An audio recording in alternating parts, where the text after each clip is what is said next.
మీ business ఏదైనా మీ ఊర్లో promotion చేయాలంటే అది సుమన్ టీవీతోనే సాధ్యం. ఇప్పుడే సంప్రదించండి. ప్రస్తుత జనరేషన్ లో ఓల్డేజ్ హోమ్లు అంటే వృద్ధాశ్రమాలు ఎక్కువైపోతున్నాయి.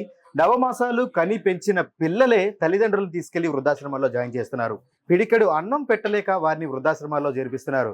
కడుపున పుట్టిన పిల్లలే తీసుకొచ్చి అనాథాశ్రమాల్లో వదిలేశారన్న బాధని దిగుమింగుకోలేక ఎంతో శోకసందున్నటువంటి వృద్ధాశ్రమం ఉన్నటువంటి అమ్మల్ని కలుద్దాం పదండి. నమస్తే అమ్మా, మీ పేరు? నా పేరు గడ్డం జయలక్ష్మి. జయలక్ష్మి గారు. ఏ ఊరు? మాది విజయవాడ. విజయవాడేనా? ఎంతమంది పిల్లలు? నాకంటే ఇద్దరు మగపిల్లలు, ఇద్దరు ఆడపిల్లలు. ఇద్దరు మగపిల్లలు, ఇద్దరు ఆడపిల్లలు. పెద్ద ఫ్యామిలీయే. మా ఆయన గారు మిషన్ పని చేసేవాడు. న్యాయం మిషన్ పని చేసేవారా? విజయవాడ సత్యనాపురం ఉండేవాడు. ఓకే. సత్యనాపురంలో ఉన్నవాడు. 1965లో నా పెళ్లి అయింది. 67లో మా పెద్ద అబ్బాయి పుట్టాడు. 68లో విజయవాడ వచ్చామండి. 40 ఏళ్ళు ఉన్నానండి. మా పిల్లల పెళ్లి చేసాము. నేను కాలం చేశానండి. నేను నాకు ఎటు దారి లేకుండా పోయిందండి.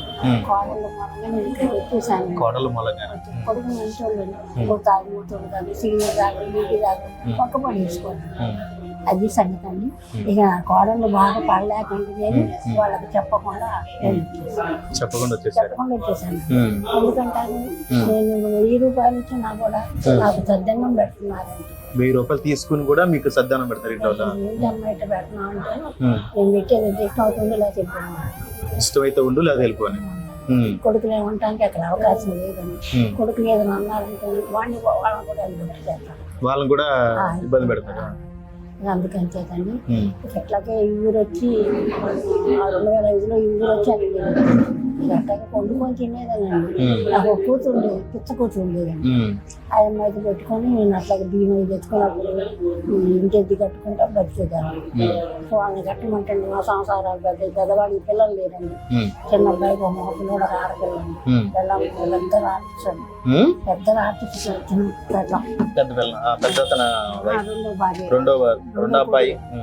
భార్య అండి. పెద్ద అబ్బాయి కొడుకుంటానయ్యా వచ్చి 2000 ఇస్తానయ్యా అంటే మా ఇంట్లో చోటు లేదు మేము కొడుకుంటానికి. మరి మేము 3 పిల్లలు కొడుకు కొడుకుంటానికి చూడండి మాకు లేదండి. ఏమనేవాళ్ళు అంటే ఆవిడతో నీకేంటి కొడలతో ఇబ్బంది? నాకు ఓట్లు చేస్తాను. నాకు 80 ఏళ్ళు వచ్చినాయి. ఏమైనా పెళ్లి పని చేయాలంటే నేను చేయలేకపోతున్నాను. ఆఖరికా నేను ఉండలేకపోతున్నాను. పెట్టమన్నాను, పెట్టే టైం అయిందా అప్పుడే పెట్టమంటారా అన్న జాస్తిగా పోతున్నాను. అప్పుడే పెట్టాలి, నీకు అన్న టైం అయిపోయింది అప్పుడే ఆకలి చేస్తానంటారా అంటారు. అది కాకపోతే నేను ఆ రోజులు అత్తలో కోటలు అసలుంచేవాళ్ళండి. మాకు 2 మధ్యలో నుంచి మొత్తం మా చచ్చిపోయారు. మరి మీ పిల్లలు ఏం మాట్లాడేవాళ్ళు కదా కనీసం? వాళ్ళు అవకాశం లేదండి అక్కడ, అవకాశం లేదు. నన్ను అమ్మ అని కూడా అందండి వాళ్ళు. వాళ్ళు పెట్టకపోయి నన్ను అమ్మ అంటే చాలా అనుకుంది, అమ్మ లేదండి. వాళ్ళకి అన్నం పెట్టకపోయినా అమ్మ అని పిలిస్తే చాలు. అమ్మ ఏంటి అమ్మ అంటే చాలు. ఇవరకు వచ్చేవాళ్ళు ఇంటికి, ఇప్పుడు రావట్లేదు. భగవంతుడు నాకు 4000 వస్తున్నాయి కదండి, 3000 ఇళ్ళకి ఇచ్చి 1000 రూపాయలు జరుపుకుంటున్నాను. ఎప్పుడన్నా వాళ్ళకి దయ ఉంటే ఏదో 200 ఇచ్చేసి వెళ్తారండి. ఇక లేకపోతే ఇప్పుడు అది కూడా లేదండి. చామాలు ఇది వాళ్ళ పని చేశానండి. మా వాడు బాగానే ఉండేవారు కదండి. అంత పెద్ద తెలియజల్లోడు కాదండి. మాది గుడివాడ దగ్గర పోసిన కూడా మా స్వగ్రామం అదంతా ఆసాం ఊరండి. మా పొలం పనులు చేసేవాళ్ళు. మా అమ్మకి 5 మోపిలు, నేను ఒక్కతే ఆడపన్నాను. చాలా గారపంగా పెరిగానండి. ఇది నా పరిస్థితి.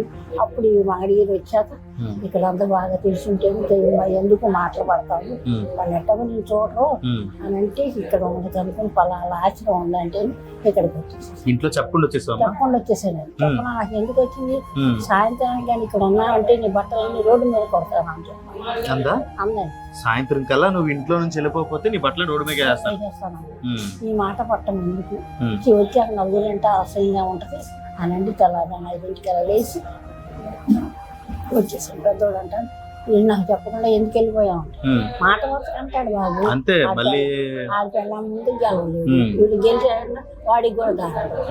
ఎందుకు వాళ్ళు అందరూ అన్నారు పోలీస్ స్టేషన్లో పెట్టి వద్దు నా బిడ్డలు భయపడి వచ్చింది నాకు బాధ అని బాబు. ఏం పెట్టుకుంటాను పాస్ పని చేశాను, అది చేశాను, ఇది చేశాను. విజయవాడ వచ్చిన పొలం మాట నేను ఎన్ని బాగుండాలి వచ్చేసానండి. ఇక్కడ బాగానే ఉందండి నాకు. మా ఇంట్లో కూడా జరగదండి నాకు. అంత బాగా చూస్తారండి ఇక్కడ. ఇంటికి ఏమి ఇబ్బంది పడడం, పొద్దున్న టిఫిన్ పెడతారు, టీ ఇస్తారు, 12ంటికి పెడతారు. ఇక్కడ భోజనం పెడతారు, మళ్ళీ 3ంటికి టీ ఇస్తారు.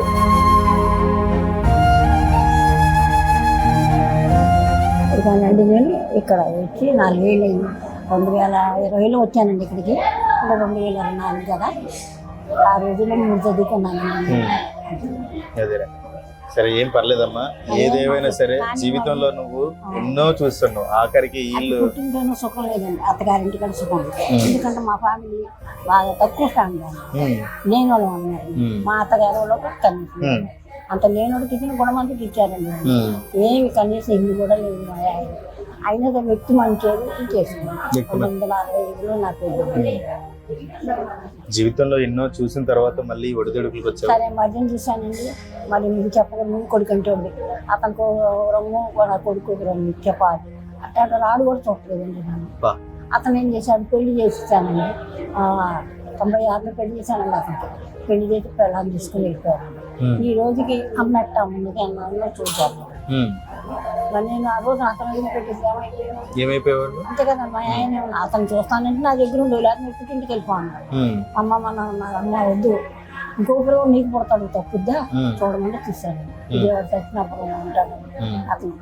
రమాయిలు మిలియన్ ఉంది, దాంట్లో పట్లాలు కట్టాలన్నా. మరి ఈ రోజుకి అమ్మని పెట్టను, అమ్మ ఎంతమంది నువ్వు చేసావు, మరి ఏంటమ్మా వెళ్ళిపోయావు ఏంటమ్మా అన్న మాట ఒక్కన్నాను. వెళ్ళాక 2 నెలలు కూడా అక్కడ అమ్మ ఎక్కడికి వెళ్ళిందని ఒక్కడు నగలో తెచ్చుకోలేదు సార్. నేను నవలూరులో ఉండేదాన్ని. నవలూరులో అక్కడ ఇల్లు కట్టుకుని ఆవిడ వేసుకుని వెళ్ళిపోయింది. అక్కడి నుంచి అక్కడ పింఛన్ ఇస్తుంటే అయిపోయి కాళ్ళు పట్టుకున్నాయ్యా ఎంత మనకు లేదు, అదేదో నువ్వు ఎక్కడికే తీసుకొచ్చి అయిపోయి కాళ్ళు పట్టుకుంటే పాపం తీసుకుని 2 నెలలకి నాకు పింఛన్ తెచ్చిచ్చాడు ఇక్కడికి. ఇంకా అప్పటి నుంచి ఇక్కడే ఉన్నా సార్. నాకేం ఇబ్బంది లేదు, తిండికి ఇబ్బంది లేదు, బట్టకి ఇబ్బంది లేదు. నా దగ్గర డబ్బులు షుగర్ వచ్చింది సార్. ఈ మధ్యన ఏడాది అయింది నాకు వచ్చింది. ఆ షుగర్కి బిళ్ళలు అయ్యి గవర్నమెంట్ హాస్పిటల్ బిళ్ళలు తెచ్చుకుంటాను. 1000 రూపాయలు ఉంటాయి సార్. ఉండలేకపోతుంటే 2 ఇడ్లీ తిని టీ తాగుతాను, తర్వాత ఇల్లు పెడతారు సార్. అట్లా చాలు. కానీ నా దగ్గర ఓపిక అయిపోయింది సార్. ఇక్కడ మాత్రం ఏదో పని చేస్తాం, పని చేయకుండా ఉన్నాం. పని చేస్తాను, చేస్తే నా మన హెల్త్ కూడా బాగానే ఉంటుంది కదా సార్.